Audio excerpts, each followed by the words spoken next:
আচ্ছা, আমার এখন সম্পদ আছে, আমার এখন টাকা পয়সা আছে,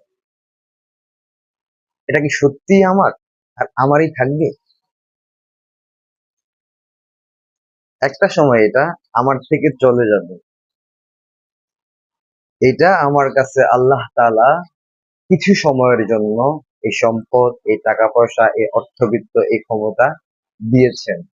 একটা সময় এটা চলে যাবে, বাট যেই সময়টা থাকবে না এই সম্পদ, টাকা পয়সা, অর্থ করি, সেই সময়টাতেও কিভাবে ভালো থাকা যাবে সেটা নিয়ে আমাদের ভাবতে হবে। ক্ষমতার বড়াই করা যাবে না, অর্থ পেয়ে সেটা নিয়ে কখনোই কোনো ফাউল কিছু করা যাবে না।